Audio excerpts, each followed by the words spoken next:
Rhythm and Flow Season 2 is out now on Netflix. Stream that, and if you stream the whole season, I'm sure you have questions. Well, we got answers in the form of Unscripted Untold, Rhythm and Flow, off-the-record stories with the cast and crew from the show. Netflix does not have an official reunion for Rhythm and Flow. So Evan Majors from Major Casting LLC and I got together to say, hey, let's do it ourselves, and let's do it on Instagram Live. Let's welcome people up to join the conversation, get in the comments, and talk about this show that comes with its fair share of controversy. You have questions, we hope to have answers for you. This is the first episode of an 8-part series where we talk about casting. On this episode, what went into the casting process? You'll see myself, Torriel Simon, Danny Dojo, and Evan Majors of Major Casting LLC, who gave me the opportunity to cast for the show, where I casted Dre TL, Boom Duke, MCs that you've seen on High Off Life TV. So we hope you enjoyed this episode. Follow us on Instagram at Mike Sick World, Major Casting LLC, to stay up to date when we go live. We'll do an unofficial audition. We'll talk to Mike Jackson, an executive producer from the show, Tiffany Mills, an executive producer from the show. We're gonna have a reunion, a tell-all. It's gonna be really dope, and it's all on Instagram Live at Mike Sick World, at Major Casting LLC. Without further ado, enjoy episode 1, the casting process of Rhythm and Flow, Unscripted Untold.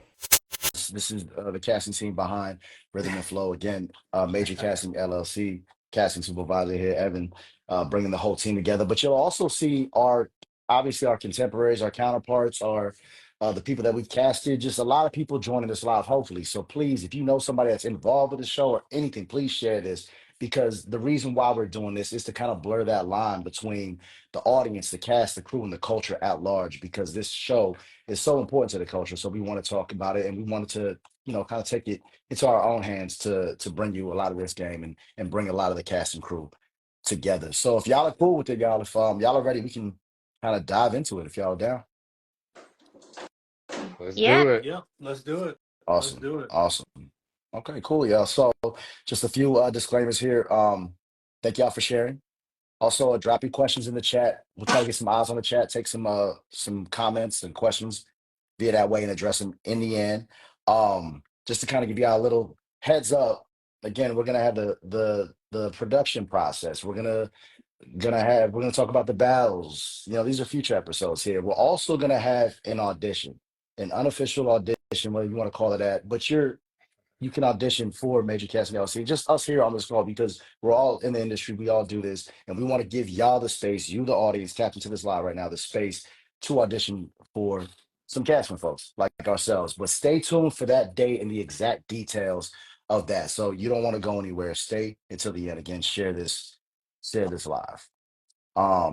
So yeah, let's jump into this now. As casting directors and associates, let's all just kind of go round table here.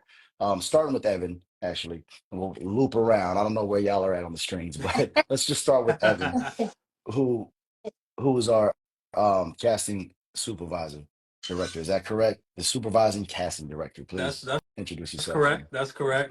So I guess first I'll start by saying that I'm glad we're doing this. Number one, there's been a lot of conversations online about Rhythm and Flow season 2, and which is a great thing. Like, I come from the school of all press is good press. You know, so we're really wanting to do this for the culture, and just to keep that momentum going, talking about Rhythm and Flow, engaging the fans, engaging the audience, and trying to provide some good information for folks who might be interested in season 3. Season 3 is not officially picked up, so I just do want to make that disclaimer. This is not about season 3. We have not heard about season 3 just yet. Okay. I think I steered the ship, so I'll just say that. So in terms of the casting department, I steered the ship. If anything goes wrong, it's all my fault. I oversee the entire department. I hired the team, and really, I think my role is just advocating, trying to advocate for the artists that myself and the team we really believe in. Part of my job is to pitch those artists to our production partners and to our network, which is Netflix. And so, you can kind of think about what I do as a curator, if you will, for this show in particular.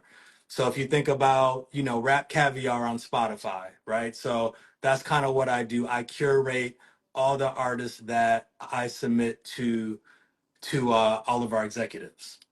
So Awesome. that's really the long and the short of it. I do a lot more, but that's the long and the short For of sure. it. And we'll dive into some more of that here a little later. Danny, you want to jump in? Because you're over here to the left of my screen. Danny, Dojo, Yeah, for everybody. sure, for sure.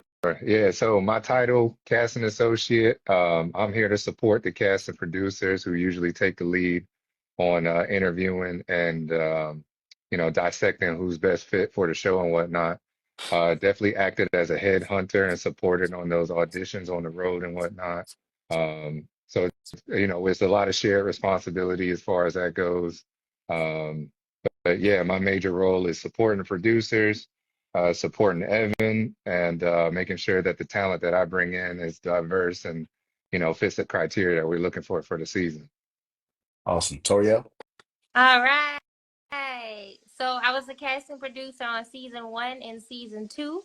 I find talent and I interview the talent. I love stories. So I'm a story girl. I like to dive into those stories. Stories key.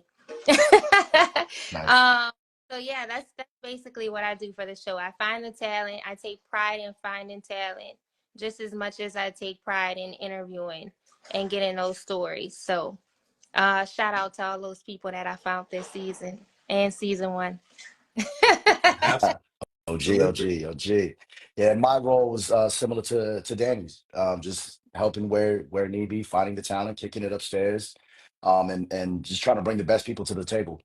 To kind of just take it from there and see, who gets a shot at getting on a reality show. This is crazy, y'all. Like to see it just go from nothing to something. And here we are now. The show is complete. There's so much stuff to talk about, but let's start at the beginning and let's talk about how contestants are actually found. If y'all want to know about that, y'all go crazy in the comments, hearts, fires, all of that. Let us know what you want to hear, but we're going to start there. How contestants are actually found. Millions of people in the world. How do we find people?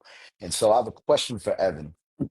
Um, do you rely on social media, talent agents, in-person auditions? What goes into the start of casting after putting the team together? I think what makes Rhythm and Flow unique and unlike other talent competitions is that we are very selective. We don't do open calls. Everyone that we find on the show has been handpicked by various members of the team. And so, we're really looking for a certain caliber of artists, for this show. So, we do find artists on social media, yes. We get a lot of referrals, be it from managers, DJs, music producers. We work with a couple A&R executives who filter talent to us that we vet, we look at. Um, we do all the above, but I think again, what makes us unique is that we're not doing the big cattle calls like you see on a lot of other talent shows, because we are looking for a certain caliber of artists to be on Rhythm and Flow. Nice. Yeah. I just jump in on that because we do go to different cities, but when we go to those cities, we've already handpicked the people in those cities that we want to see. So we'll go to Houston sometimes, or we'll go to North Carolina or wherever it is, but we pick those people that we want to see before we actually go into those cities. Awesome. And Danny, can you jump in there because I know we kind of had a similar role in the sense that we had to vet a lot of these people. We know the criteria that the network might be looking for, or Evan specifically, or Toriel's looking for. What goes into that process before it gets to auditioning in person? Yeah, so I mean, first things first, the idea is always to make the show better than it was the last time around. So that's the first thing that we always think about is like, where do we leave off from season one and how can we improve from there? I know a lot of the things that they were looking for this season were in the realm of finding diverse stories and finding diverse talent that represented the music industry in the way that it looks now. So like Evan was saying, like Tori was saying, we're going through these processes, we're vetting these people out, and we're looking at these social medias, but it doesn't stop there. We're checking these Spotify pages, these Apple Music pages, SoundClouds, just trying to see what type of vibes people are putting out and whatnot. And then also, we're utilizing tools like radio stations, universities, outlets like High Off Life and whatnot that are constantly posting different artists and whatnot. And we're really digging into it and really getting like down deep with it. It almost feels like a competition amongst the cast and crew themselves It to is. try and find the best talent. You know what I mean? So yeah, Yeah. y'all already know how it works, but yeah. It gets deep in terms of like, how we scoop, these artists up and like what we're looking for. And Tori said it, I'm gonna repeat it, and we're gonna repeat it several times. Story is key. Like making sure that we have people that are relatable to, the music community and to the viewers and whatnot, and have some type of relatability to connect to people. Extremely important. So it's always important to be vulnerable with who you are. You don't have to tailor who you are for, TV or anything like that. The idea is to show up as you are. And, And definitely we look for that. another major point. This is not The Voice. I do not like to hear y'all singing. I said, don't give me that Drake stuff. I don't want that Drake stuff. I love Drake. Now, I love Drake. If we got to go on that Drake and Kendrick thing, I love Drake. But I want you to come like Kendrick when you come to an audition. Do not sing. Again, I said don't sing. Because it's not The Voice. Yeah, Exactly. if I Exactly. can piggyback off of that, like this is something I was saying to Evan and a few others like very early on. Rhythm and flow is like the competition to Complex XXL in my mind, like the freshman class. Like that's kind of like what we're trying to build when we're looking at this level of talent is somebody that a group of individuals that can, become the industry themselves. So like Right. the idea of being a rapper and having those bars and coming with it, extremely important. Yeah. For sure. I think this is an opportunity too. I just got to say this, like, as deep as we look for talent, there's still challenges that we face in finding the best. And, I get comments all the time and people say, they made it see the show. They're like, nah, I know somebody better or this and that. At the end of the day, you have to shoot your shot.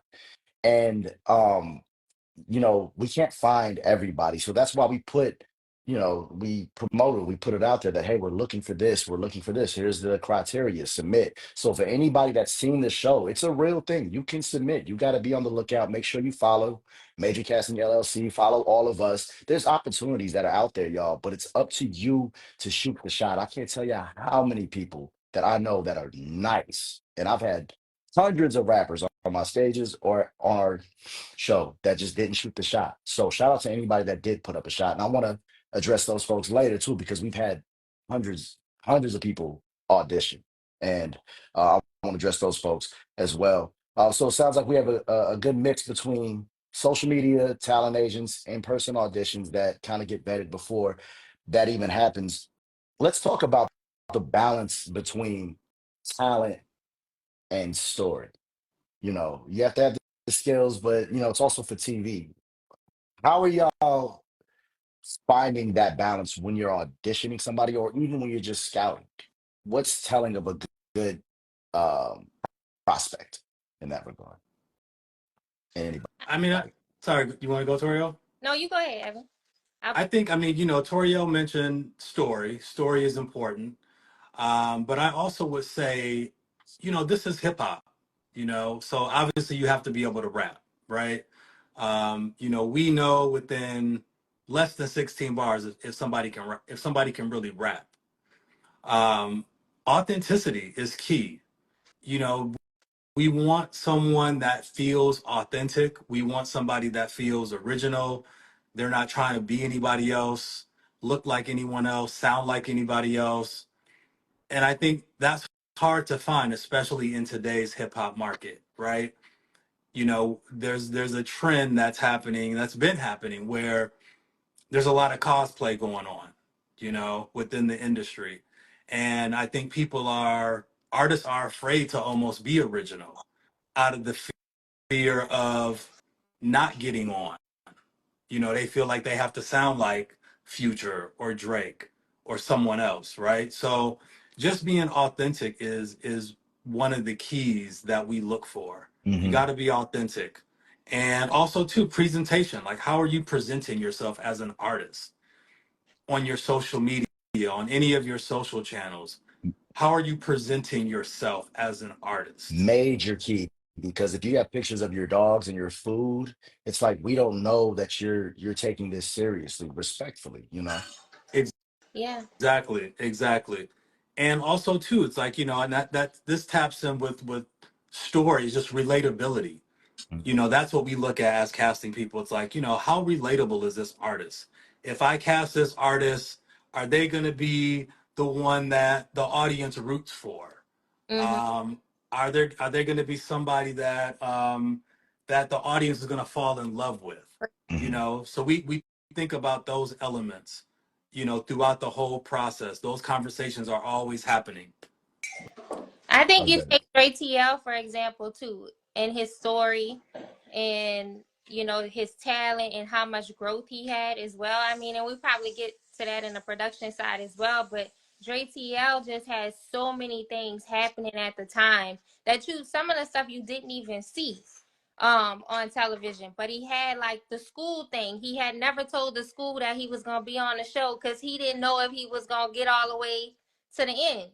Like he was like, maybe I'll do it, maybe I won't. So then when it got down to the time to tell the school, because he had to at some point, because we're working him so hard, and he had to do his schoolwork. So he had to tell his school, and they didn't believe him at first. The professors told me they didn't believe him at first. But then we wrote letters to the school, let them know what was going on, and the school was 100% on board. So he had that situation. He had his mom in prison. She's calling. He can't call her, so he has to wait till she calls him. He has that situation. He had the dad that was home and trying to get a relationship back with his dad. He just has so many different elements to his story, on top of he was making progress every single episode. Yeah, no, big facts. And if I can jump in real quick, this is a plus for any MC that's in this chat. If your story can make it into your songs, it makes it that much easier for us as well, because that's part of that believability. Because you can stun on the gram all you want, but if your music isn't hitting and if your story isn't in your music, that's just more for you to have to explain in an interview. And I think the best MCs don't need to be interviewed about that because their story is in the music. And real quick, somebody asked if what about artists that aren't popping on social media with big numbers? Dre had like 1,000 followers when we casted Hmm. him. The only thing Yep. he had did was like probably like one or two major shows, big shows locally in Georgia, in Atlanta, because I'm in Atlanta. Um, and so I kind of know his wave, and he did a High Off Life, but that was it. But he had a hell of a resume that he approached with. And so when we're unpacking it, we're like, okay, what's going on? And then his story was in his bar. So that's a major key. So I wanted to address that question that came Yep. into the And chat. I'm, And I'm not y'all, gonna pick. I'll piggyback on that please. too, Mike, because at the end of the day, like I have to be able to talk to the executives about these artists. I have to know their stories and tell them why this artist is a dope artist and why they should move forward. So that Mhm. is, again, that's your story has to be in your music. I Yeah, mean, it's only going to benefit you, so we know who you are as an artist. for I sure. want to another person, Luke Kane. That's another one. Love Luke Her Kane. that she sent us was so amazing. She told us her story in her tape. That was before I even got on an interview with Luke Kane. She Mm. basically took us through Kansas City. I never even been to Kansas City, but I know about the hood now because of Luke Kane. How she did it, how she presented herself very well. And she was dope. And we were looking for a diverse artist that was super dope. And she had the package. She had the story and she had the package. Nice. Yep, Soccer Kitty, I see your absolutely. question about what that we pinned the comment. What can an artist do that you guys would consider wrong? We will address that, but the Yeah. first thing that we pointed out is that make sure your music and your story is reflective of your social media. So that's one tidbit. If you see me pin your comment um to the live, I'll try to address your question a question earlier was about singers. Torriel already addressed that and said no Drake. So this is for rappers rapping. This is for some MCs. Get And out I'm of Danny, not you got here. saying later on you can't come in there and show them your little singing skill. I wouldn't give them too much. I said later on, though. Later on, you want to get on the show first. Right. Because Ray Khalil is killing it right now. And she was also on Rhythm and Flow. And I told her the same thing when she came to LA audition. I said, girl, hold on, back it up. Turn the cameras off. We about to give them real rap. Let's get on the show first and then start singing. And she did what I told her to do, and look at her. Grammy. She got a Grammy. She ain't nominated. She got a Grammy. She got Obama just two, put on don't a she? list. Don't she Two. got 2 Grammys? Two. Yeah. And she's on And Obama's Obama just list. put on a list. crazy. Yes, congrats. Yep. That's so dope. That's Yep. so dope. I mean, it's a platform. What you gonna do with it? I mean, D Smoke started playing the piano. And was trilingual over there. It's crazy. That's the beauty of rhythm and flow, and this the beauty of honing your craft and being a talent. Danny, I want to give the floor to you, brother. Yeah, well, I'm gonna circle back. Big shout out to Detroit Diamond, King Hoodie. Six said it in terms of like story. Again, those stories are extremely important. Diamond, I don't know if a lot of y'all tuned in or not, but she was living in her car when we found her, I didn't and know. I didn't know that. she was living Yep. in her car at a production studio when we found her. And now, she just finished a show in Canada. She performed for the Pistons. So, a lot can change in a year. Like this is very real stuff. And that's like, we want people to know that like these dreams and these aspirations that you have are very real, very attainable. And that's like part of the rootability that comes along with being a real person and whatnot. For sure. Um, yeah, definitely. For And sure. unfortunately, during the show, that story about Detroit Diamond didn't get told about her being homeless. So we'll talk about that next Monday when we talk about the production process. Why that ends up happening sometimes. But Detroit Diamond had a very inspiring story that unfortunately it didn't get told on the show. Mm, mm. Yeah, there's so much to unpack here, y'all. We're gonna go into so much like the qualities of what how somebody makes the cut. Some of our favorite moments from the show because what y'all seeing, y'all, this is the casting crew. But like Toriel and Evan and even Danny, y'all were a lot closer. Like once we casted people, you had to make sure they stayed on the show and make sure it was gonna happen, right? Because at the end of the day, maybe Evan, you could speak to this for a little bit. Casting isn't just like who do you want? Okay, here you go, and you step away. It's a very cared for kind of process when it comes to the talent. Can you maybe shed some light about that a little bit? Like when we're considering talent and we kind of bring them on in so many words, the care it takes to actually get them to follow through to be on the show and to even win the show. Yeah, I mean it's kind of a lengthy process, but I mean at the end of the day, it's there's multiple pitches that happen throughout, let's say, the 12 to 16 weeks of casting, Hmm. right? I have to pitch a certain amount of artists because we know we need a certain amount of artists to be on the show. And we know we're going to end up losing a certain amount of artists for a variety of reasons. Artists, change their mind, things happen. They may not end up passing the background process. So, I have to end up pitching more artists knowing that we're going to lose, a certain amount of number of artists. Um, and just so everyone knows, it doesn't end with us. So it's a collaborative process. Hmm. So, it's our production executives, I pitch to them, and then we also pitch to Netflix, and Netflix weighs in. So it's not just, we don't have the final say, but, Netflix, our production partners, they trust me, they respect my opinion. And if they do say no to someone, I'm able to say, hey, you know what? We really believe in this artist, and here's why, Hmm. you know. And again, because they trust me, they'll be like, okay, let's put this person through, right? because it does start with us. So we know we've already vetted these artists. We know their story. We've watched all of their videos, and we've listened to their music. So they really trust us, and they really trust me, and so I really appreciate that.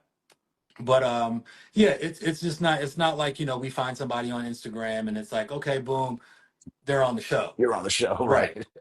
Right. It's a lengthy process to even get to the end, if you will, of Yeah, getting on the show. yeah, Yeah, and just to add to what Evan's saying, it does start with a formal application. That's the one thing to consider for sure. And I know, and I spoke to Evan a lot about this during the process. It's a matter of building rapport with a lot of the artists as we are finding them, because unfortunately, a lot of artists do get hit with scams a lot of times. Mm. yeah, So one thing to absolutely consider. And real opportunities, we're not looking for money. We're not looking to take anything from you or to gain anything. We're literally coming to you to give you opportunity and whatnot. And specific artists, I'm gonna say Cali. Cali was one of those artists where I had to have like consistent conversations with him just to have him confident enough to know that he's not going to be taken advantage of by being a part of this show, and that we're not going to exploit him or exploit his story or anything like that.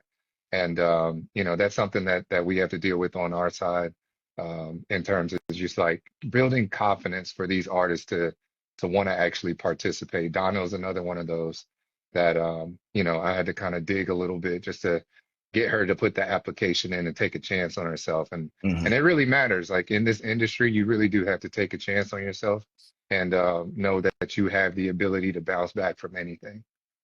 for sure. Yeah, and And yeah, I'll piggyback on that too, just because it's tough, right? I mean, a lot of artists don't want to be on a show where they're going to be eliminated, mm, and especially being on a global platform like Netflix, where the world is going to see you.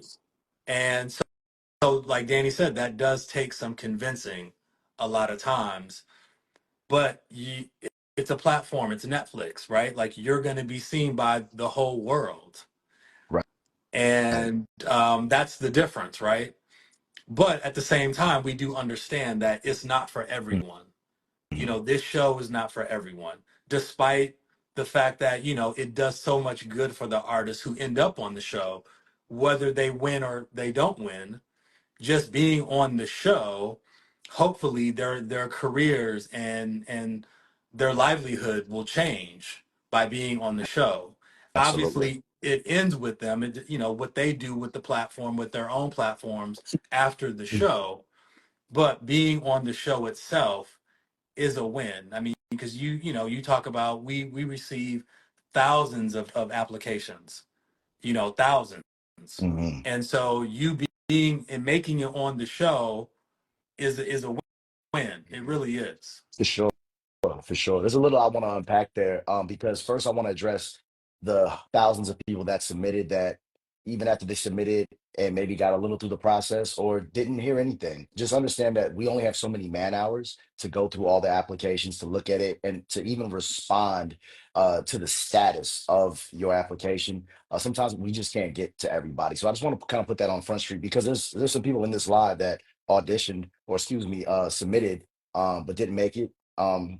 Through the show. And then there's also on the show, there was like a top 60, then that got cut in half. And we'll get to that here in just a minute. I want to shout out Surah Ali. She's joining Yoshi Vintage. Justin Freeman, Lyrical Superhuman, who was a part of a show as well. CEO Coop, Virginia's in the building. Jay Activist is in the building. What's going on? What's up, Uh, family? B What's Twice, up? Tula What's up? Bree, Surah Ali, what's good? Yoshi Vintage, what's up?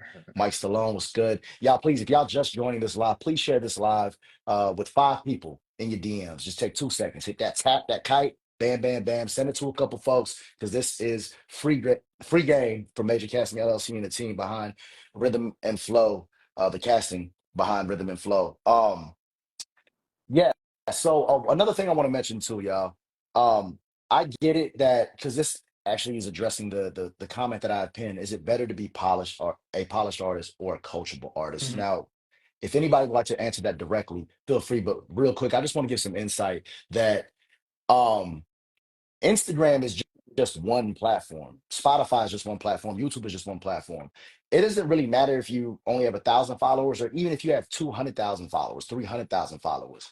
We're talking about Netflix. It's a whole nother platform. So you can be popping somewhere, but at the end of the day, just because you have 300,000 followers, we're still looking at your music, at your story, and what you're bringing to the table. Like, that's not necessarily leverage. But I will say that if you have 300,000 followers that are legit followers and not bots, it's indicative of, oh, you might have a fan base. So that kind of already shows that people are already rocking with you. So if we put a spotlight on you, more people might rock with you. So there is an advantage to doing that, but that shouldn't be whether you be casted on a show or not. That should just be you as an artist going out to try to find your fan base to get noticed and get eyes. So when that practice meets preparation and this opportunity comes, we you pass that blink test, the eye test, and we're like, okay, I see you. So that's just a nugget for anybody that's in this live or watching this live. Just do the work, present yourself, dress for the job that you want to be at, and I hope that opportunity comes when that opportunity comes knocking. But does anybody want to address if is it better to be a polished artist or a coachable artist? Well, I'm going to say, a lot of times, even if you have a big following, sometimes that may not translate. Sometimes it may Mm, not translate because this show is really about finding who we believe can be the next big rap star. And that those individuals who have the it factor, we're mhm. looking for that it factor. So again, like you say, it doesn't matter if you have 300,000 followers or you have 1,000 followers or you have 500.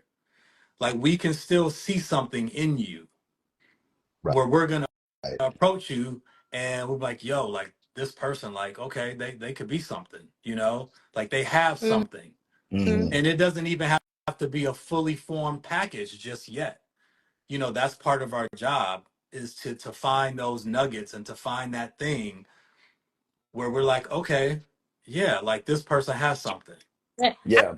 Had some of the comments and people were saying OJ Taj was very polished, like he should have won. I'm not saying he should have won or should have not won. I don't have an opinion on that. But Opening up the can of worms now already. It's too early, Torriel. what I No, please No, go we, continue. we love all of our talent. Yeah. what I will say is that we also look for growth, right? Did that artist grow throughout the season? And if you look at D Smoke, like yes, D Smoke had very numerous talents, right? But he did it over time. He was smart. He was strategic. You see, he didn't whip out that piano to the very end. So he knew he was playing. You got to play chess, not checkers. And that's what he did. He whipped out the Spanish at first. He came back with the Spanish, and then he hit y'all with that grand piano at the very end. Hmm. Talent. So it's like you have to be strategic because that's showing them that you're growing every single episode. So it doesn't matter if you're polished or not. We don't, we care about it. We want you to be, some of them to be polished, but we also care about growth throughout the season. Did you grow throughout the season? Did obstacles get in your way and you knew how to, fall down and get back up? Yeah. We look at things as well. So it's not just about being polished and all of that. Like we love that too. We love J Taj. We love everybody that's polished. But we also want you to show us your talents throughout the season. No doubt. Yeah, because we No for we doubt. don't sure. want we don't want to cast you. We don't want to cast somebody that we feel is gonna fall on their face in the cipher or in a battle or performing with a live band, right? It's that's not what we want. We want to find artists that we feel like okay, they're going to be able to handle it and Yeah. and rise to the occasion in the competition. Right. Right. Because if you fall on your face, it's almost a reflection of us. Like, oh, hold on, you didn't. But I Like they wasn't. will say sometimes it happens. Like, and I Mm, Sometimes it does happen, right? give you an example. I could have bet you $1 million that LG was gonna win that battle. And I'm just being honest because I interview her in LA and I make them in my open call, I made them freestyle. I said, talk about me. That's what I did. LG got me fast. Mm, It was she so from Philly funny. though. It was fast, but it was funny, but it was on point. She freestyled real good. So I said, if she did mess up her lyrics, in my mind, I'm like, if she mess up what she wrote down, she gonna freestyle some stuff. Yeah, But sometimes you get those cameras in front of you, and other things be going on in your life or whatever the case. I'll let her speak on that herself on what happened that day. But sometimes things like that happens. for Right. Yeah, sure. yeah. I'm not saying like, yeah, you might forget your lyrics. There might be something going on in your life. Exactly. But at the end of the day, it was like what I'm saying is like, we still want to feel like we're casting artists who we know and we think that are going to be able to handle the challenges. No doubt. No You doubt. know. Yeah, and Yeah. just to sprinkle my 2 cents in there, speaking on the polish versus coachability. When I think about in terms of polish, when I see polished, I'm thinking more about have you put in your 10,000 hours? Does it look like you're actually doing the work and trying to be, upper echelon? Is there a foundation in place that we can continue to build on? And Hmm. Right. that's where the coachability comes into play because half of these artists, I would say even 90% of these artists have never been on television. So Yep. because of that, you have to be able to take direction from producers, from, different entities along in the show, whether it be like actual studio producers Hmm. or, Hmm. like D Smoke coming back to the show and giving people advice, T-Ron coming to the show and giving people advice. Like all of that is connected to like your success in the industry because at any given point in time, there's going to be somebody with more experience than you that Yep. you're going to have to take some type of note or direction from that's there to help you more than to criticize you. That's right. And if you get Mm. caught in your head about criticism, then it can hurt you in the long run. Facts. Facts. And I want to Absolutely. shout out Ching Diamond. Absolutely. She's joining us. Surah Ali, Chocolate Kitty, representing Philly. She's joining us. Semele, I'm gonna get to your comment here in just a second. Nebraska, What up, Nebraska. Oh King? man, Seeing what's man. goody. Yeah. Ching is another one that could speak on, and maybe that's for the second one where Ching comes in and she speaks her 2 cents on, how sometimes it can happen, and like it happened to her Mhm. in the ciphers. Ching is so dope. I never even imagined that happening either. Ching, in my mind, Ching was going to the next round. Same. Hmm. Yeah. So Same. Yeah. Yeah. Yeah. Yep. And yeah, Ching is joining us. And just this is a good time to kind of call it out. We will be doing an episode at some point here in the next few episodes where we're gonna bring back some of the cast and catch up with those cast members to see, where they're at now and what they're doing. I mean, a big part of the reason why this is for the culture is because so many people, so many artists have an opportunity to just showcase their talent. The spotlight is on what you're gonna do. And everybody won just being on the show. And they're now enabled. A battery was put in their back like they hadn't had before in many cases. So it's also important that everybody in this live support these artists just like they would support a Dre or Jay. Anybody that was willing to step up and put themselves out there to be judged, to be critiqued, because that's what music is. If you're not willing to do that, then don't put out music. Write a book, be a ghostwriter or something else. So shout out to everybody that was on the show. and the fact that Mel- Surah is still on here, I want to shout that out because Surah actually did season 1. mm, And she mm. got to come back and redeem herself. And she got in that top 4. Hey, that's progress.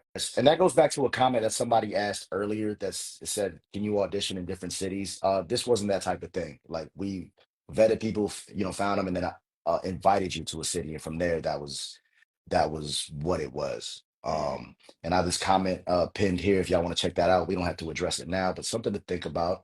Um, let's move on to um I want to gamify this, y'all. I have a little game for everybody. I'm gonna start with Toriel. All right. Um, who was your white knight, your black sheep, and your dark horse? Meaning, who did you know was like, oh yeah. you got it. I mean, nobody had all 5 Infinity Stones. Let's be real, because you wouldn't need us. But if you that nice, please apply, because you think you could crush the game like that. Come on and do it. But yeah, who was your white knight? Who was your black sheep that was like, okay, um, um, you didn't expect that to happen? And then who was your dark horse that was like, you know what? I'll bet on this person and nobody's gonna expect it. Careful, Toriel. They're gonna be in your I'm comments. on the please. I'm not gonna answer this. I'm not gonna do it. They on here. Yoshi on here. Surround. I'm not answering it. Oh, Skip me. okay. Okay. I The fifth. on that one. Okay. Take it to fifth. How about you, Evan? And you don't have to do all three if you just want to pick one. White knight, black sheep, dark horse. I'm pleading the fifth as well. I mean, in Oh my man. role, my role was a little different. So Okay. that's really a question for you, for Daniel, and Okay. for Tori. Oh, All right. okay. We can Let's get wax. fired up. We can get charged up for it. I'll take the smoke. Whatever. I got Yeah. 16 for anybody who want Mm. it. Let me see.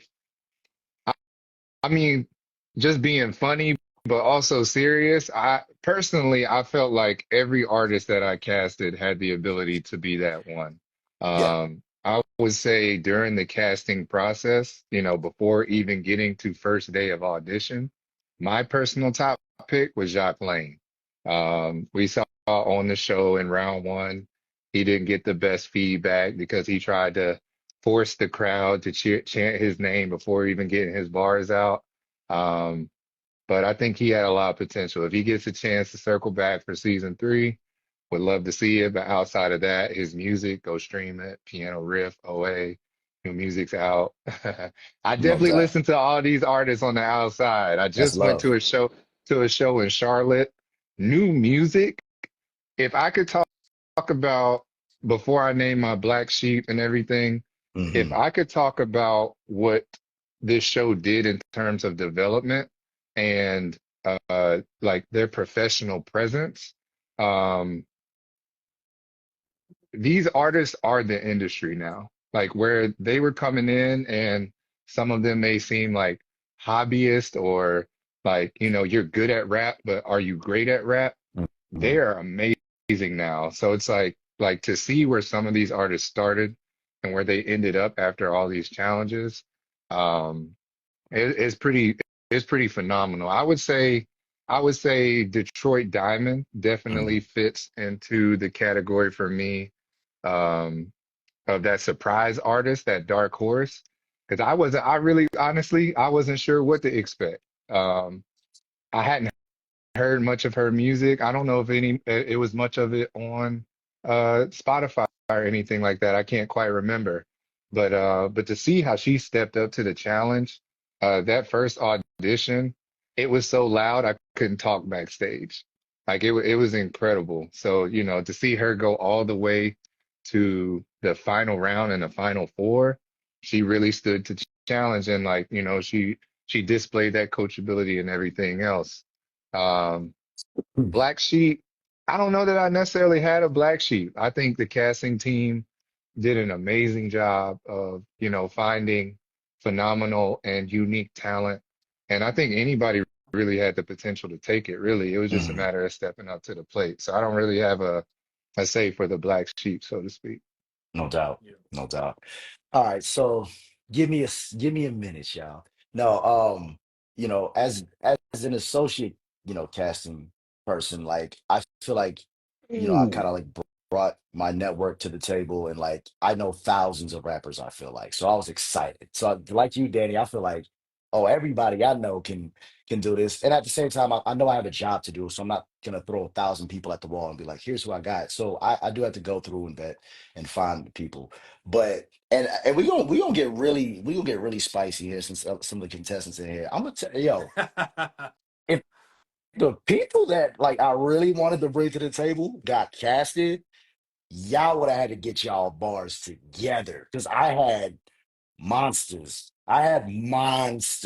for real. And you can go back, shameless plug, you can go back on How of Life and just go through it and just see, just pick. But so I didn't have a white knight exactly, because I'm like, dang, the people I really wanted, you know, didn't make it on the show. So it's like, it's all good. But I still had some people that made it. And, for anybody watching, I actually casted Dre TL, and he was the first person I called. Like we got off a call, like the production calls, like, cool, yo, Dre, first person I called. And so Dre was kind of like my black sheep, dark horse. Because after I rapped, I lived my life, and then I followed up to like, hey, what's going on with the show? And then I got an update, and I was like, oh, Dre's made it that far. And then I had to think about it like, no, I'm not surprised because I know who he is and what he's been doing, and then what he's been doing locally and how his confidence, how like you're pointing out, Danny, like he's doing the 10,000 hours because that's what you're saying, right? You're doing the 10,000 hours. You don't necessarily have to have completed the 10,000 Mhm. hours, right? And he was putting in those 10,000 hours. And I know how fast he writes. And from there, I was like, I have to root for this kid the entire time. So he was my black sheep, kind of dark night, man. But I promise y'all, I don't know what the comments was looking like when I was talking that, but look, put the starting five together. Let's go. Let's go. I'm Big promising. I shout out, Squeeze promise you. 603. Oh, of course, of course. Ooh wee. That that still hurts Mm, my heart. man. Man. Would have loved to see Squeeze on there. Um, Personal favorite, Tia Ray out of mm, Alabama. What a dog. Um, man, I got I'm trying to think my of who. New Orleans people out because none of my New Orleans people got to get up. mm, But I Oh yeah, London tried. baby. I was London trying. baby, that's right, London London, baby. Yeah, baby. London Yeah, baby. Yeah, Definitely. for yeah, sure. we had For some sure. life in there. We had a lot of different New Orleans people that I tried to get through. Poppy, Poppy I tried for sure. Poppy. They like Oh, Evan, you gonna remember this name and love it. Dietra Nada. Of course, yes, of Dietrich course. Yeah, Nada. Dietrich Nada, yeah, I was Dietra Nada. trying for you, sis. I Come see us for the three. Come see us for season 3. Let's go. She Let's she was do it. in my top five. He was there. Dietrich Nada Definitely. was in my Not, top not five. I, lie. I I will say that. was there. Top I was five too. there. I know. Man. Mm. Yeah, I had a cat. I can't think of his full name here. And Evan, you can stop me at any given time if this is too much, gang. But like, a homie had came. This was in Richmond, and a homie had came up for the audition, and he brought his wife, kids. It was he brought his whole family, the whole experience. This man had survived a murder attempt, um, shot in the face and lived years back. Classic, like grimy Bronx style rapper, like. And then the input I think was like, I want to know the story. Like, where are I want more story. Like that was just in general. We all want story. But I was like, his story is on his face. You know what I mean? Like, and I was just thinking in my head, like him versus Squeeze in a battle would be like Mm. catastrophic. I can't think of his name right now, forgive me. But yeah, I was, oh my God. That was so fun casting. Just knowing like our folks was gonna get in I there, think, you and know? that's the hard part too, what people don't understand. Like, we are like really pulling for you. Like, we like Evan. Please talk to next Netflix. Please see what you could do. Please try to get this background check, wiped out. Please do this. You know, Yeah. Yep. Shout out my boy Kel too. we He was want y'all another dog. on the show, so we fighting. We up there, we fighting. Yeah. But sometimes it's just out of our hands. Like, we can pitch you, and then Netflix say no, or another circumstance will happen where you can't be a part of the show. And it wasn't because we didn't love you.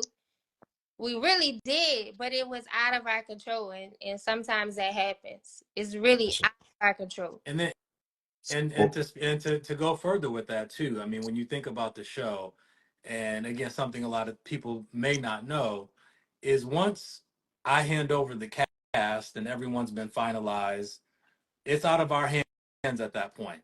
It's up to the judges at that point. Once they're on the show, it's out of our hands. So we have nothing to do with it at that mm, point. It's all mm, up to the judges and what they decide. yeah. So a lot of people may not know that, but that's when our job ends when it comes to the casting team and our process. Once they're on the show, it's all up to the judges now. Yeah. Yeah. And we want to get to that, Yeah. the judges here There's a lot to unpack here, y'all. Please stay with Yeah. us. Share this live. This is a 7-part series. We'll be going live a lot. Any questions y'all have, dropping them in comments, DM us. Like, this is for the culture. This is for y'all. We're blurring that line between the cast and crew and the culture at large, and even our contemporaries that, were part of the show and media. We welcome it. Like, holla at us. Holla at us. Somebody said, because we kind of skipped over this, and this is my bad, but somebody said that they felt like hip hop was not represented fully on this show. Let's talk about diversity. And I want to throw this question over to Danny. Um, how do we make sure that there is diversity, not only in hip hop and styles, but also, gender, all of that, just diversity as a whole? What do we do to ensure there's that integrity? Yeah, so as a casting team, that's definitely like part of the big discussion very early on, like essentially day one. Just again looking at season one, what was represented in season one, and how we want to expand from there. So, Mhm. looking at the industry and the way that it's set up, women were dominating. So that was something that we definitely wanted to represent. We wanted a lot of amazing female rappers to show up. We also wanted LGBTQ presence to be present in the show. In terms of like how we go about doing that, we target different regions, and of course, based on the region that you're looking at, you're going to get a different sound, you're going to get a different vibe, you're going to get a different energy. On top of that, every producer, associate, they have a different listening ear, so they're going to bring different people to the table. So Mhm. having that culmination of those two things, that's going to help bring a lot of the variety to it. And Yeah, then making the conversations a group discussion, like, putting these people's music in front of everybody and having, real like raw discussions about, what's missing from this song or what's missing from this artist and the way that they rap. And what do we have already? Like, what's already represented? Where are we missing? So, this information is all kept in documentation and is shared between casting group as well as like the production group. And just to note, if you don't think that you got a fair look, your name is still in our Rolodex. So season to season, we're going to revisit those Rolodex for those people who didn't get those opportunities, just to continue building on that diversity and whatnot. no We're doubt. even looking at like nationality representation and whatnot, trying to bring like, international, like American international presence, like Boondook. Boondook is a prime example. Yeah, Amazing story behind him too. So we're taking all of those things into account in terms of finding diverse artists and trying to make sure that like every little group is represented, because again, when we're looking at relatability and whatnot, we don't want to leave anybody out. We for want to sure. make sure that like when you look at that screen, there's somebody that you can connect with. For sure. And there's only And so much man hours, manpower to do this, y'all. So if you know somebody that deserves that shot, that is putting in work, please put us in touch or send it to them. When you see that call to action, please send it to them. So if you know some Filipinos that really rap, please send it to them, because we need to represent out here. Straight up, straight up. And going back to a question I think Tima Deeks had, in terms of like artists that don't have social media, that's where you guys come into play, and that's where like all the help happens. If you Mhm. have people and you're connected with any of us, send those names. Like, give us ways to contact them and to reach them. Because like, we try our best to be on the ground and go to music events or anything like that to try, or showcases to try and find artists. But again, we don't always have that time or that availability. So if like you can, assist and aid in that, and absolutely, that's more beneficial to them as well as to us. Mhm.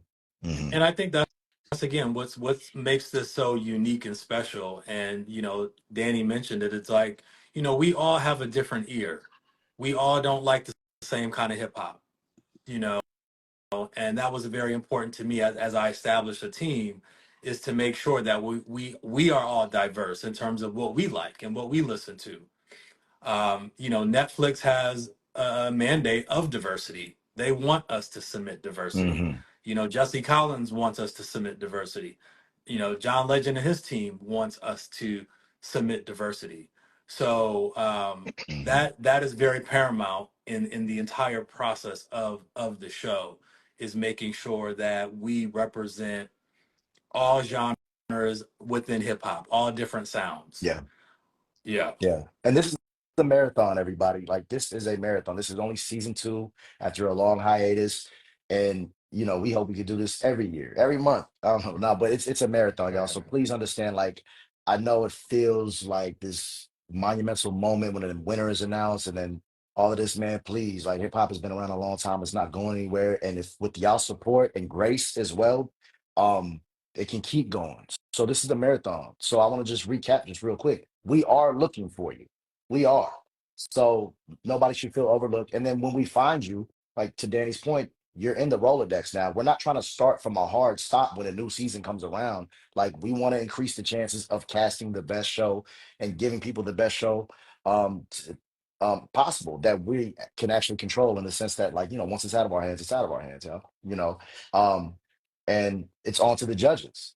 So I want to talk about that a little bit. And anybody, if you have questions, please. Jay Taj just joined. What's going on, Jay Taj? Jay Congrats on Taj. the album release and the party on Saturday.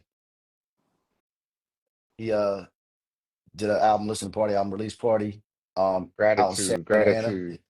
Yeah, Little yeah. Jerry.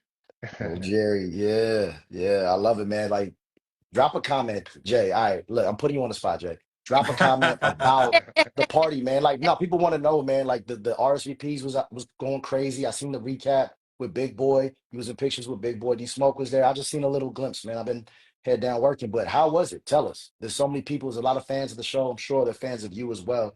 Please give us a little insight into that party.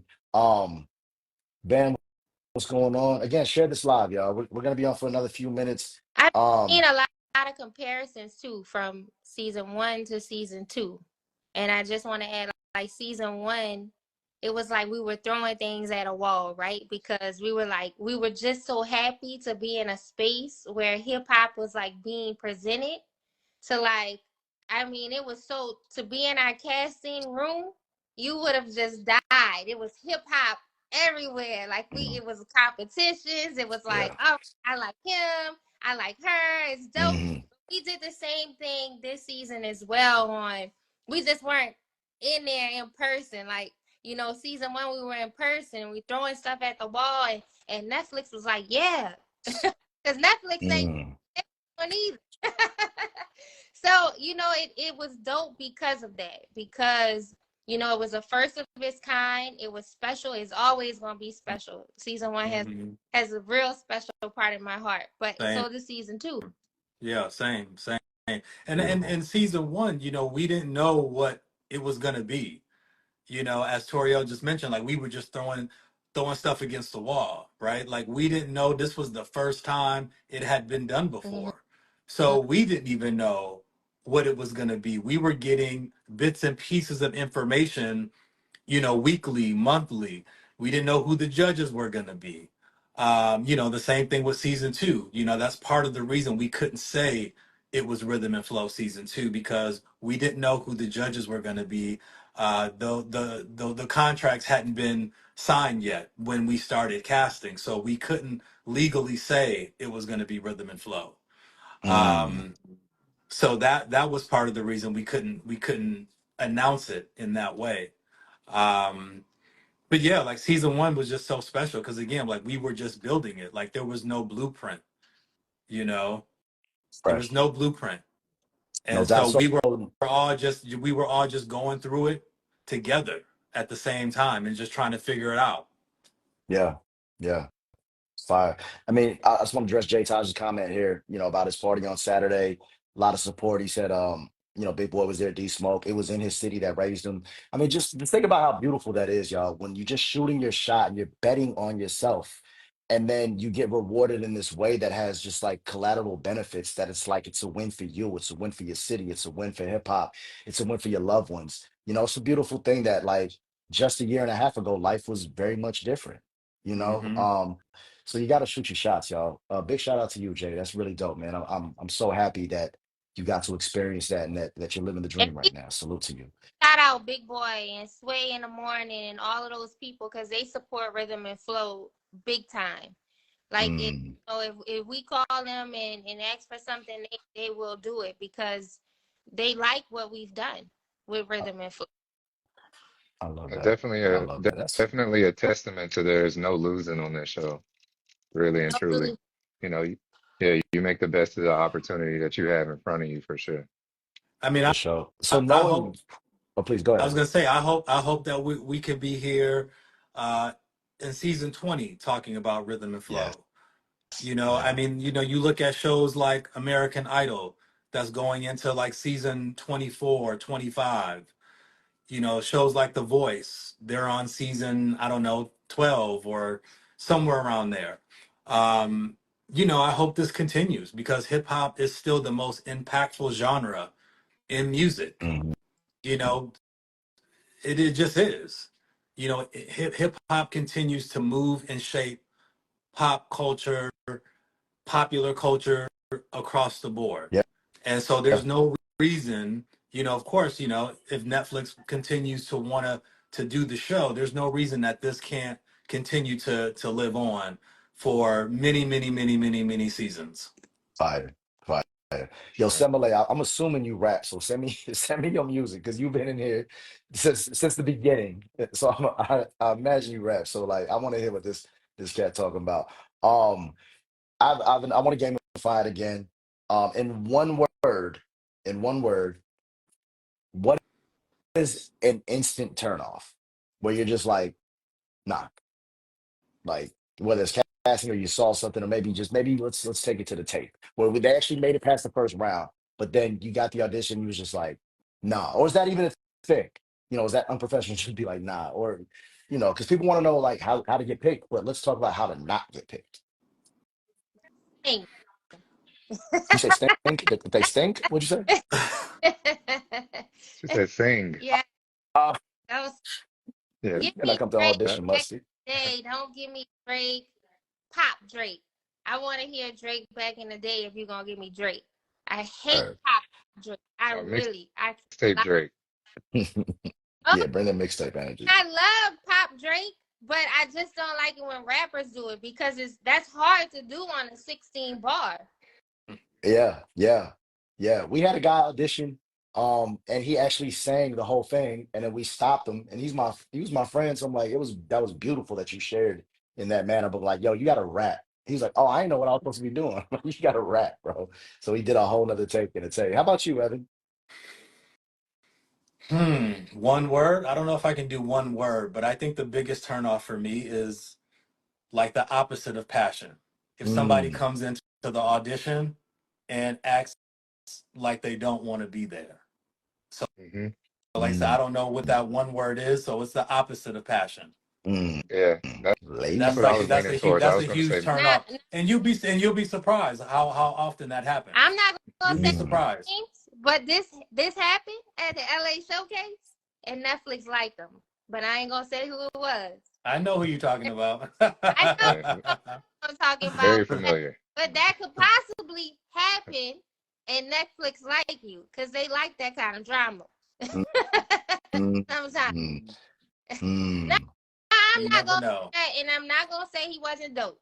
He was dope in his own way. You know what I mean? Like he was gonna add something different to the show for sure. So I see where their mind frame was, but he was very like, I'm not gonna lie. He came in there like, shit, I don't care. I spilled juice on my shirt, and I said, shit, I'ma just come anyway. You still got to show up, Yeah, he was like, I'm gonna just come. I'm gonna just see what was happening. So He was, but I'll give it to him. He was honest. yeah, He was very honest, and maybe that's what got him, for them to want him to be on the show. He was honest. no doubt, no doubt. Yeah, somebody said lackadaisical and apathy, Monotone. apathetic. So maybe a Yeah, word that for we're looking sure. for. Yeah. How about you, Danny? Yeah, I like leaning on Evan. I was going to say monotone or just like, just no energy at all. I think if you don't seem excited, then like, what is the point of us feeling excited about anything? This is entertainment at the same time. Like, of course, it's about your talent, but this is also television. And if you can't be entertaining to us, then what do we care to watch for? Mm, And I'm not word. saying you got to shuck and jive and dance and all of that, but like, You know what I'm saying? Like you got to be excited to be here. You got to know that this opportunity is going to be the one to change your life. And you got to present that energy. You got to make us believe that you're here for a purpose. Right, right. So don't be thirsty, but be hungry, right? Yeah, for sure. You For know? sure. Yep. Yeah, I'll say for me a big turnoff is just in general too, um, when it comes to like scouting MCs or, when I get DMs for MCs to do freestyles, it's entitlement. I really don't like entitlement, where it's like you feel like we're supposed to be doing this for you in any kind of way. You know what I'm saying? Like I don't rock with it. And I think that, and this is a big part of, a lot of the MCs that were on the show is the humility that they wore on their sleeve, like Dre TL, for example. But just, I think especially for anybody watching now that's just on the come up, like it's okay to show humility and be humble even when you're on stage. You don't have to get on stage like you're the shit. That's okay. Like J. Cole is a great example. I went to the Dollar and the Dream show years ago when it was $1 to get in. I ain't paid though, because I paid to get in nowhere in Atlanta. But he literally sat on a chair and just like rapped. Even like Jay, a lot of his performances, he wasn't like, animated like say a Busta Rhymes, but the realest thing when you bust down the lines, like he just gave you his art, and so it's okay to be humble. So, but yeah, entitlement, nah, you can miss me with that. Big So I know we facts. have a Yeah. special guest. Do we have her, or we want to keep going for a little bit? Well, yeah, Toriel, can you speak to that? Because I don't know if she can send a request with four of us on. So chat, help us through through the process.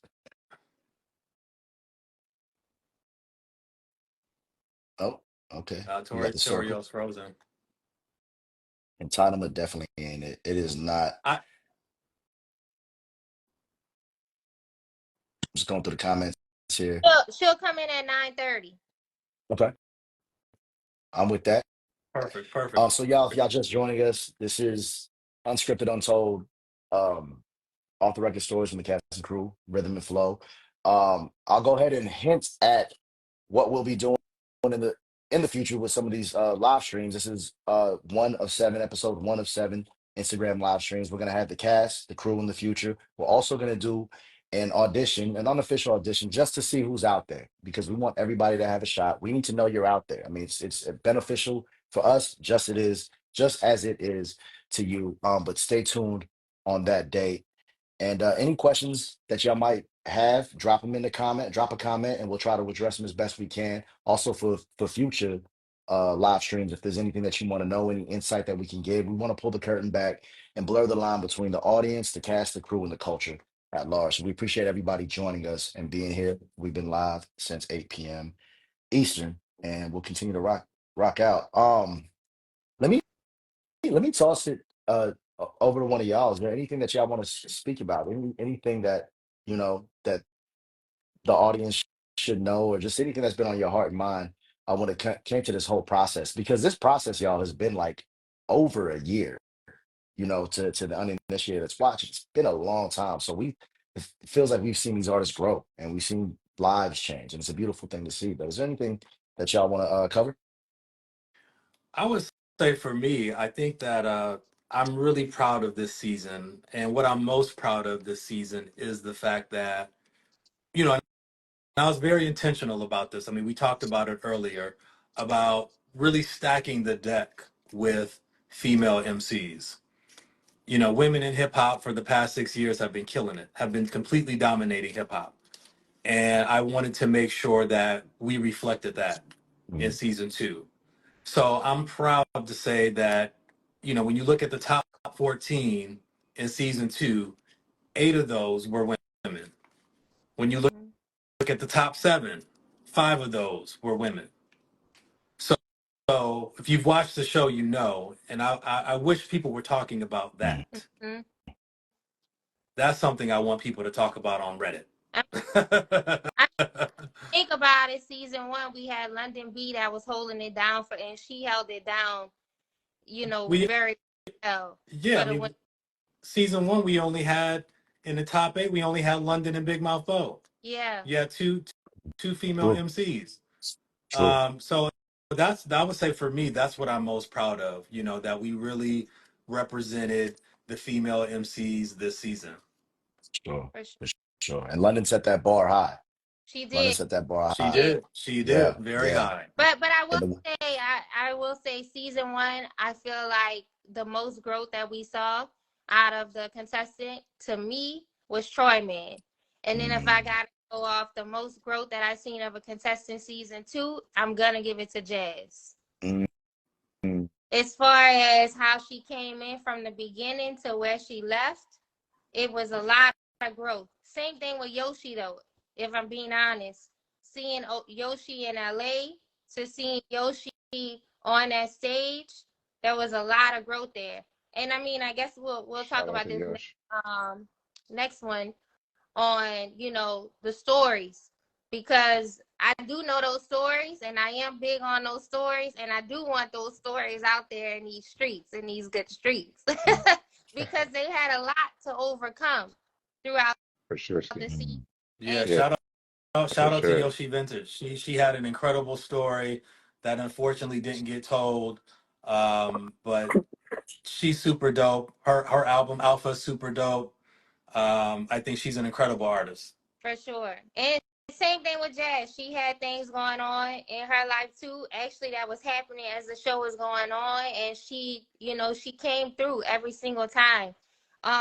Jay Taj has an amazing story that didn't all the way get told either. I mean, it just was a lot of growth with each of these artists, and so many things that you didn't get to see. Like, it's tough being there. I'm there with them in the trenches. Like, I do the casting part, but then I go in the trenches too. So it's hard for mm, them. Like, you just seeing a little small aspect of what they do every single day with us. It's like we're like drill sergeants, not really like that, but you know what I mean, kind of. yeah, Yeah. Because we, Shout out to Surah for sticking yeah, with us. Surah, same thing. She went through a lot of stuff this season. She has an amazing story that didn't all the way get told either. And she, I mean, just all of them. Man, you hungry? You getting mad at Mhm. each other? I know y'all saw the mad parts. That happens. yeah. It happens because like y'all are together all the time. Y'all don't know each other like that. We put y'all in these close quarters. We make y'all kind of get along with each other. You know, it's kind of that kind of situation. And if we touch on you know, why they was upset with each other, but it was like it's all love at the end of the day. But because of everything they go through throughout the season, if you were there with them, you'll know why some of these things. Mhm. Yeah. And hopefully you'll hear it, you know, directly from the cast in a later live stream. So if y'all have any questions about any of that, please let us know, DM us, drop a comment. We hope to cover so much with Unscripted Untold. I want to put the world on notice too with She Real Talk. Super, super dope MC. Y'all should follow her now if y'all are in the chat. Check her out. And we definitely look forward to you auditioning for show. She really is super dope. Is there a moment that y'all are most proud of? Like, can y'all pinpoint a moment that made it all worth it?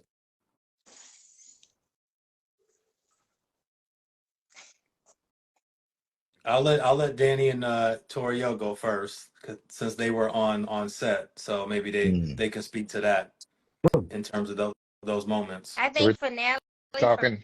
finale is always big for me, because most times I'm like at the LA call or at the Houston call or wherever it is, or I'm on Zoom with you, and then to actually see you there and see you at your finale, like it mm, made me cry. I'm not gonna lie. Like D Smoke, I yeah, was like, oh my god. special. That stage, that shiny Yeah, stage it's London something. It's a sight. thing, J Taj and Dre TL and Diamond and Surah, like I'm crying, you know, because I'm like, oh my God, like look how far we've come. And it's like I Hmm almost feel like I was with them in the journey. And so it makes it feel real special when we get to that finale episode. Mm, And I'm like, mm, how fly they look. Mhm. yeah, Look yeah. at this. Like what? So that Yeah, makes me really proud.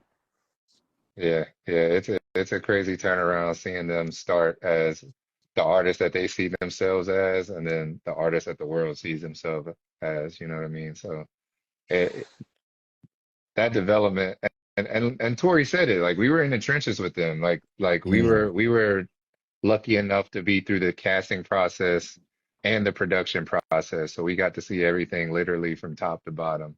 Um, I would say most proud moment, if I could think of anything. Um, I'm proud of the professionalism that they all handled it with, mm, because I think week to week, just having those challenges and having to step up to the plate so quickly in a format that none of them were familiar with, they really showed their own resilience, how much strength they had and how much they wanted it. And now that this show is over and whatnot, I'm proud of the connection that they're keeping between each other. Like mm, they're treating each other mm, like family. Jay just posted a second ago that, Rome, he battled Rome and Rome came to his party.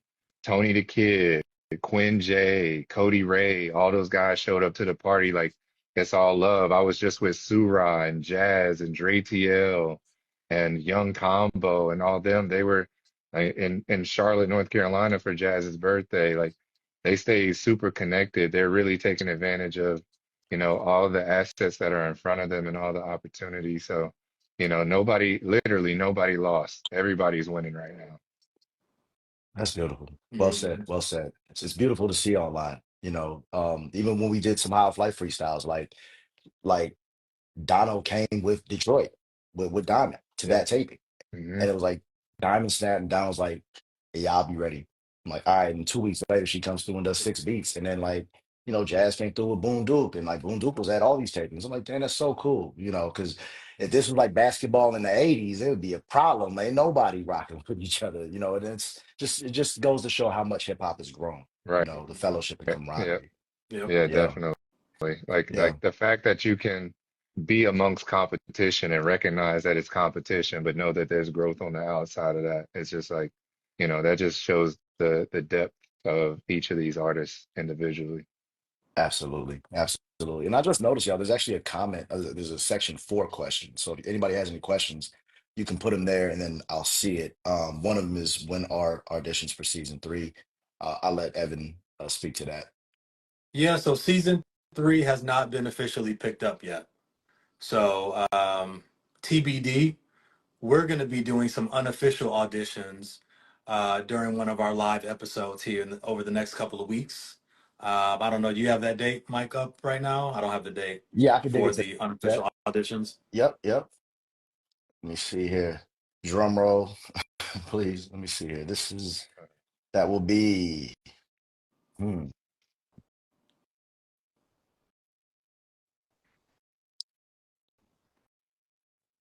January 10th. 8 p.m. Eastern, 5 p.m. Pacific time. January 10th will be our unofficial auditions. Maybe we can pin that uh in the comments. So y'all heard me. January 10th, tap in. We just need to know who's out there. So we're Yeah, gonna be we looking just for want to see who's MCs. out there. And That's we it. we do have Lauren on the line. She's been on here. So we're gonna throw her in. But Lauren's super dope. Very much in the hip hop world. She has Brown Girl Grinding and was on a Breakfast Club, killing it. So we're gonna have her on here too. And if you have any questions for her, or you can definitely chime in as well with her because we're gonna put her in. All right, I'm gonna bring her on now. Let me see. We can only have 4 people. It looks like we're about to have a whole clubhouse party in here. Nina, yes, maybe like an offline thing that we can chop it up about. Very interesting proposal though. I know there's shows out there that are kind of like that. It's not letting me send the request. I got your request. Let me try to accept it again. And it may be because there's 4 of us on But yeah, one of us needs to drop off. can't even got something up. Hey, Danny, we appreciate y'all. Everybody, can y'all smash the heart button? Send some emoji to Danny Dojo, y'all. Danny Dojo, thank you, my man. Keep an eye out. Keep an eye out. I'm out here. I'm looking for y'all. Spotify said I listened to 2,800 artists this year. Wow. 2,800 artists. I'm not That's sleep. I see all y'all. crazy. Believe that. You better than me, bro. Believe 'Cause I'm that. like, what? I give you 2 bars. Yeah, yeah. 60 Nah, salute, 60,000 bro. minutes, Salute. 2,800 artists, yo. Like, this is for real. This is my life.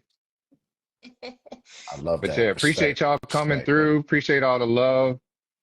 We'll see y'all next Thank you, week for Danny. episode All right, 2. man. We'll talk to you soon. Yes, sir. And next week's episode, y'all, is December 30th. It's next Monday. So put that on your Next calendar, Monday. December 30th. Yeah, but matter of fact, let me see. Am I able? Because we need to test this. Okay, so Danny's dropping off now, I believe, and we're gonna bring Lauren LaRosa up. He's got the spinning wheel thing going on. Appreciate everybody tapping in, y'all. This is just something that we came up with. We wanted to cover it for the culture. Again, blurring the line between audience, cast, crew, and the culture at large. So thank y'all so much for being here. Follow Major Casting LLC. Toria, what's your IG? Nola Nice. Nola Nice. NY. And of course, damn, you know, big as hell. Let me back up a little bit. I mean to scare y'all. And of course, I'm Mike Sick World. Follow Mike Sick World, High Off Life TV. Y'all can also watch a replay on High Off Life TV on YouTube. Let's bring in Lauren. Hey, Caleb Colossus joining us. What's going on, What up, Caleb? Hey, Caleb? Ah, season 1 is in the building. Yes, yes, yes. Good to see you, man. It's good to see you. All right, let me see if I can get Lauren up here. Do y'all see a request come on y'all screen by chance? Just want to see if y'all can accept her no. request. Mm. Mm-hmm. Oh, and Judy, Judy said she had auditioned, but she couldn't, follow through due to some personal I circumstances. believe I remember Judy from Houston. From Houston, Judy, holla at us. I remember Thanks. you. Thank if you from Houston. Hey, well, tap in, tap in, tap in. Yeah, I can't get Lauren in here. This is disheartening. Hold on. It says she is unable to join. Dump, dump, dump. Try to go back and come back in. We see you, Judy. It's not letting me come back. Yeah, yeah. Let me see if there's any questions in the chat here, y'all. While we're waiting for Lauren, y'all, is there any advice that you want to give to anybody looking to be on the show? Future iterations of the show. Mind study the format. Know that there's going to be a battle. Know that you're going to have to rap with a band. Know that you're going to have to collaborate with an R&B artist. So you got to be versatile. So study the format. That's my advice. My advice would be original. Be Mhm. original. I think I mentioned that early on. Stay true to yourself. Stay true to your sound. Stay true to your art. You don't have to be like anyone else. So that's my advice. Be original. Love that. My advice is to be hungry.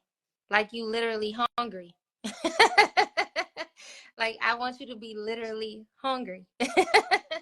When you get on the show, when we, see your tape and we pitch you to Netflix and we calling you and we like, hey, they like you, send us this, send us that. Be hungry for real. Like show Word up. that you're hungry because that's how we know, you're gonna get on there and you're not gonna embarrass Mm, us. yeah, yeah. You gonna get Preparation gonna too, do what you're supposed to do.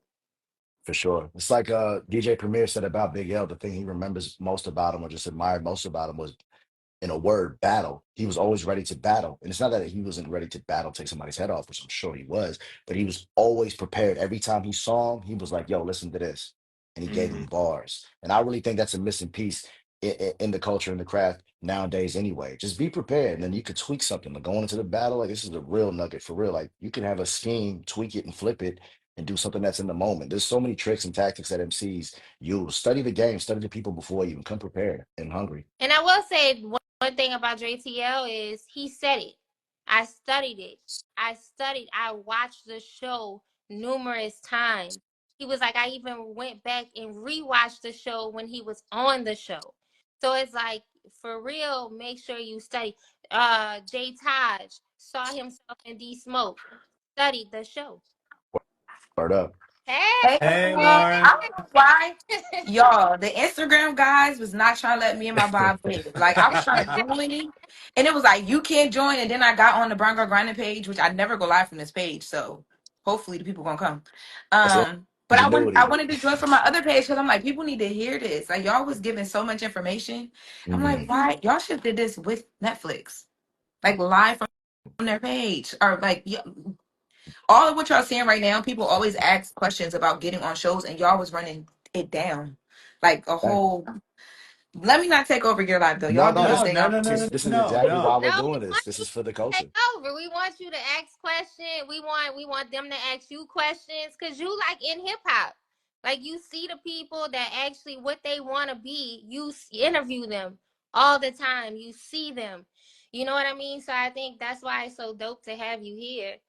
For Yeah, Oh, I appreciate you sure. and for Lauren, having me just on. yeah, maybe Lauren, just introduce yourself, or if Mike, you Okay. want to introduce No, her, yeah. please, Lauren, by all means, you got the Okay. stage. Well, hello everybody. I'm Lauren LaRosa. I am reporter, producer. I really don't title myself as that though. I title myself as a brown girl grinding storyteller because I tell stories in a lot of different ways, like through television, film, which you guys see me do in reporting and breaking exclusive news and breaking news via Breakfast Club and my social media platforms. I've just always been good at making something out of nothing and being able to break it down and talk to you about it like the homegirl at a happy hour who's going to, inform you, you're going to have a good time, and you're going to leave and calling me like, yo, what's next? What's about to happen next? So that's always been a thing for me. And I have been doing this for some time. I'm from Delaware, moved to LA. That's like the short version. Got with TMZ after working with like Hollywood Unlocked. I done some stuff for Angela Simmons, Baller Alert.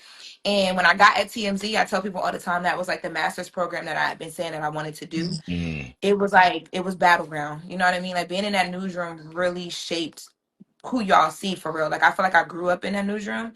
It had its days where it was like, really tough, but it also had its days where I was just like, oh shoot, like you know what I mean? Like I'm here. Like this is happening. I'm watching the world react to the stories that we're breaking and just doing it and then going for lunch and then coming back from lunch real quick. So mm. that has been a journey. And then recently over the last year, I've moved to New York from LA after being in LA for 8 years. And yeah, I just, did the guest hosting rounds with the Breakfast Club, which I stumbled upon that. I didn't know any of the team, anybody, nobody at all. Me, my manager, shout out to Black women, and my manager's friend just figured a way to get me in front of the EP. And I was like, I don't care if I got an old day, just pull up at the radio station. I'm going to get in there. Like, and it worked out. So, I've been working with the team and just kind of, building the brand, and they are really supportive of Brown Girl Grinding and of me in general. So that's where I've been. And I'm here in New York now, just figuring out life. Love that. So, I Dope, and love now that. I'm here with dope, y'all. I love dope. that. Do you want to share any thoughts, your thoughts on the show? After seeing the show, did you Have finish the show, complete the show, I binge did. read? So I didn't finish the season completely, Okay. but one of my friends who's actually here right now is a huge. It was like God's plan that he was here this weekend. He's a Mm. huge fan of the show, so we've been like talking about it since you reached out to me. But I did rewatch parts of season 2. But I do have some questions though. Y'all know It's I your always world. got a We question. we want to know what your thoughts are, Okay, just as a fan of hip hop, but also as a journalist too, because I'm interested to know how the journalism world like sees these moments and these platforms and this time in hip hop. I'm not gonna lie. I feel like as a journalist and as a person in the media. Too bad. But as a person who also like I come from reality TV, one of my first jobs in entertainment was Project Runway All Stars. So having that with the journalism and then knowing what you guys are doing as far as like, how we see other talent shows live on air, I thought it was an interesting kind of like production angle, how it was like we're watching these people perform and all that, but on the back end you have like Lotto, Khaled, they're meeting up. It's kind of like that, like that storyline. I know you guys were talking a lot about story. I think though, as a journalist, like I was wondering, like what battles do the artists go through? Because I know Project Runway, not America's Got Talent, America's Next Top Model. Those people, especially America's Next Top Model, those girls used to get so much shit after the show. People didn't take them seriously. right? So Mm. for me, when I'm watching the show, a lot of it, like some of the stories in between, I'm like, how much is this streamlined as a story production versus like this is in real life just happening? Mm. And how does that affect the artist who then now you're in the world and you're trying to get the deals or whatever, and people are like, oh, well, that show was a comfort point. You know, you were inside of that square wall, but this is the real industry now. Like, how is that for those for your artists that you guys bring on the show? As far as like people taking them Great, serious. great question. Great Yeah. question. Evan, I'll let you. I was gonna say, I mean, Toriel was on set Go. for season 2, so she might be able to speak to that since we're talking about season 2 specifically. Yeah. And by the way, Torriel, before you go, I want y'all to know, me and Torriel, this is our first time having a face to face. But this girl right here is like really, she was talking about women in hip hop and making that be at the forefront of the show. In real life, she's like a girl's girl. Like, sis been championing me. I'm like, I don't even know who this girl is. Like, this is my first time even face to face with her. So I just want to say thank you publicly for just including me in this live tonight, but other stuff that we've been talking about behind the scenes because it's like, it feels good. You know what I mean? We see each other. Yeah. But go ahead. I just think you so dope. So I want to give you your flowers because everything you've done, I've watched the journey, which is why I'm championing for you because I'm like, wow, like sis been doing some big stuff, and like I wanna keep seeing you elevate. So and you've already elevated to such high heights. So I mean, I just think it's so dope to even have you on today. So thank you so much for doing this. No, thank you. But wait, I do want to hear though the answer to the question. I think I think it's tough. It's like, their followers are going up, but as far as like management, they're still trying to figure that stuff out. And I think Surah can speak to this. J Taj can probably speak to this. Like trying to find a team, that's the hardest part once you finish the show. And I don't think, if I'm being completely honest, I don't think we equip them enough. And and I don't know if and I'm trying. I am trying, but I don't Yeah. think as a whole, like Netflix and all of us, I don't think we equip them enough to tell them like, this is what's gonna happen when you get off the show. You need to have a team. You need to have a publicist. You need to have a manager. You need to get on radio shows and do all these different things. And sometimes, And make the moment work. yeah, they know it, but then they don't know how to get there, or they don't know the right people to call or have, you know what I mean? Hmm. So that's the hard part, I think, for them. Netflix does try to set them up for success. I will say that, especially the top four. They do look out as far as like, giving them a little something to start their Yeah. careers. Um, but I feel like maybe we could do a little better on giving them advice on where they can go, and we've been trying. I will say Evans, with Dre TL helping him out, giving him insight on things. They call often, and they ask for different advice, but I think we could do a little better on that side, if I'm being completely honest. I got you. And I think And I then think like, that Yeah. oh, I go was gonna ahead. say, yeah, I think the show itself. I mean, you I guess your question, part of the question was like, do you feel that the industry respects them? Yeah. Um, I would say they do. I definitely would say they do because that's the difference with rhythm and flow is that we essentially handpick all the artists. Just unlike a top model, we don't do big open casting calls Hmm. where it's like anybody can just show up, Right. right? So it's like we are really handpicking these artists. We are really picking artists that we feel like they have what it takes. Maybe they are not, polished, but they're almost there, right? With a little tutelage, a little bit more mentoring, grooming, like they're on their way. They can be on their way. Right. And again, I think just you look at the competitions and whether it's the cipher, the battle, performing with the live band, actually being in the studio with Hitmaker and Bangladesh, like Grammy winning mega producers in hip hop. That just shows right there, kind of the level and the caliber of talent that we're able to pull in. Now, if I'm a piggyback off of that, I will say Jesse Collins Entertainment does do a good job with that. Like they will put some heavy hitters on the show, Yeah. and they do have access to those heavy hitters. Like, Surah can call Derek Milano. Jay Taj has There's his, Milano from yeah, Delaware. yeah. And all of them have contacts to the producers that they worked with. Hmm. So hopefully you will hear more hit maker and different things like that. Hopefully, Right. people will hear more music from them. But I think that's the dope part about the show. Even if we go back to season 1 on Ray Khalil was put in a situation at Snoop compound where she was we had Anderson Paak, Jesse Mm-hmm. came, and Dion. Shout out to Dion. Dion wanted to make sure Ray Khalil got in front of Anderson Paak, and she did. And now she has Grammys because of it. She's Mm-hmm. tight with Anderson Paak now Yeah. because Gotcha. of the show. She was not in the top anything on this show, Yep. Mm-hmm. but she now has Grammys because of the connection that she made on this show. These Right.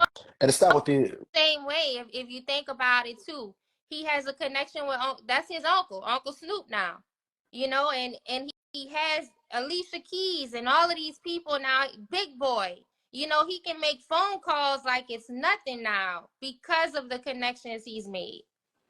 Yeah. It's all a journey, right? And at the end of the day, Yeah. you got to do for you like nobody else is going to do for you. You got to do you. It's about what you do with the opportunity, not what the opportunity does for you. And that's just true with anything in life. But I do feel that there is some accountability, right? We want to hold the powerful accountable. So I appreciate that question, Lauren, because it is, I think, a bigger conversation at large too, just ranging from not only professionally but also mental health, with going through the gauntlet of a reality show. It's a lot when people get to know who you are, and that's new. It's like night and day. And I think the reason why I thought about that was because, like, I know that there was like a lot of like pushback with the ending and how everything ended, and people feeling like it was rigged and stuff like that. And for me, as a person that's kind of like, so like for instance, like with Dre TL, like I didn't know him before the show, right? So, and you said he had 1,000 followers, and I'm like, when I heard you say 1,000 followers, I'm like, damn. So he went from 1,000 followers trying to figure this thing out to like now you got Hollywood Reporter and all these outlets reporting on this stuff and Twitter going crazy. And, he's just happy to be the winner of this because he worked for it. But mentally, that's a lot to deal with. Like when you get on these platforms, people are so vocal and you don't really know how to shut the noise off because the noise is new. So I Mm, would even, I guess, go ahead. And I'm glad you're talking about the mental health because Evan and I have been talking about it since the show ended. We've been kind of checking in on them because we are looking at the comments too, and we see that's tough. Like they're young. This is tough to be in a situation like this. It can affect your mental health, and as much as you want to stay off social media, somebody's telling you what these people are saying. mhm. Yes, your family Mm-hmm. calling you because they mad. They in the comments arguing. Like when I tell y'all, I understand it. Like I'm recently, like I feel like with I've done a lot of things, and TMZ has this audience, but the Breakfast Club's audience is like, I love it how like in tune they are, but it's so different than what I'm used to. It took me a while, and it was a lot like that. Like Charlotte and Envy would call me and be like, "Don't get in them comments today. Get off Instagram." And they had to teach me that because my family's calling me like they're in the comments saying this and blah blah, and it's like you don't see any of the good at all.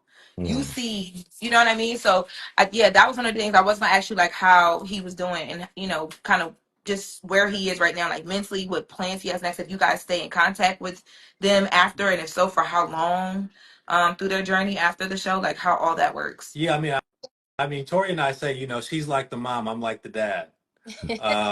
We stay in touch with all of them for the most part, from season 1 and now from season 2, Yeah. because we were there from the very beginning. We're the first contact that they had, Right. just from the very beginning when they submitted an application, you Mm-hmm. know, and so we've seen that journey. Mhm. But we also understand too, after the show, like we're talking about, a lot of times there's you just kind of out there and you don't know what to do. Mm-hmm. And so for them to have me, Torriel, and other folks from the production, that they can talk to, that they can reach out to, like we definitely want to make sure like we are there to Yeah. provide whatever support that we can, even if it's just to listen. Yeah. Mhm. And you Yeah. see changes, like you film with you film with them till you know their lives, and then when their lives change, like D Smoke's mom just died. We Oh yeah, I filmed saw that. with her, the whole time. So it's like a part of that's like your family almost Mhm. has died. Like you don't feel I can't feel what D Smoke feels, but I feel something because Yeah. they have become my family now. Big Mouth Bo, I filmed at her house in Chicago. So her grandmother died. Same thing. You from season 1 to season 2, you feel these things with the Honey Gold. They didn't show this part of it, but Honey Gold's grandmother died while we were filming the show. She was dying, and she was trying to figure out, should I stay here or do I need to go back to Texas? Now at some point, it was like weighing on her. She couldn't do it no more. So at Right. the point when she lost the battle, she was like, well, shit, send me back to Houston. Mhm. I need to see my grandmother. But it's like understanding the situations they go through. And with the grandmother thing with me, I'm so close to my grandmother. Me too, Anybody, girl. anybody that have something with the grandmother, I'm a pull that story out because I feel what you're going through. Yeah. What about the financial part of it and like the business side of it? How involved? I mean, you guys aren't lawyers or like wealth management people or whatever, but that's also different too. Like I'm learning so much in real time, and I ask everybody around me so many questions because I'm trying to make sure I do things right. A lot of the stories that I've heard from the artists when they come into the auditions is like they come from nothing. Mm-hmm. So to even have like, even if they're not making a ton of money a year, but to be able to be booked and make a $2,500, you know what I mean, a month, a booking, to know what to do with that, to know how to do the taxes and stuff like that. Like, how does that work after the show too? Well, Evan, I think could talk on because you had you Trey TL and they call and they ask for things like. Yeah, I mean they do. I mean we don't provide Mhm. any of that after the show. That's really up to them to have to figure that out. Mhm. But like that's what we're talking about. At the end of the day, it's hard to navigate that. So because those things are not in place. Right.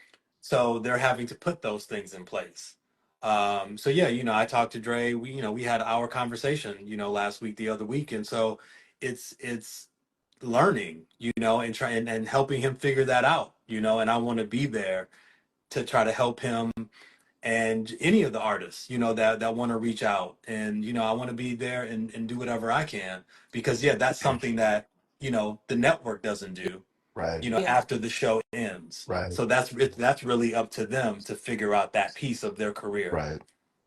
And I think it's probably a social responsibility too, just at large, that like we're all wisening up now, right? We're talking about just that self-awareness of being your own brand, not even being your own brand, but being your own business and generational wealth. Like that term wasn't even said like 10 years ago, right? Like amongst, people of color and just in the culture. So I think there's also an accountability and a responsibility when you see somebody that needs that help, you know, like step up. And if you have that skill set of, let's say, financial literacy, be a big homie and extend that hand, because to partly to Evan's point, a show can't do everything for everybody, but we can do everything for each other just as people. For sure. Well, y'all keep being good people because you don't come across good people. Don't just be like out there, especially like the production companies and the casting directors. Facts. That don't, you know what I mean? To be good business, and then you move And you on. move So you know what I mean? on. Exactly. Yeah.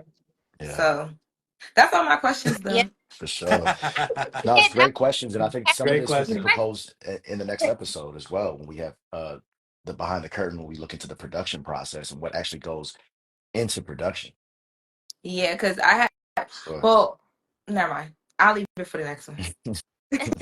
No doubt. No doubt. Now, well, we All right, guys. appreciate you Thank joining us. you.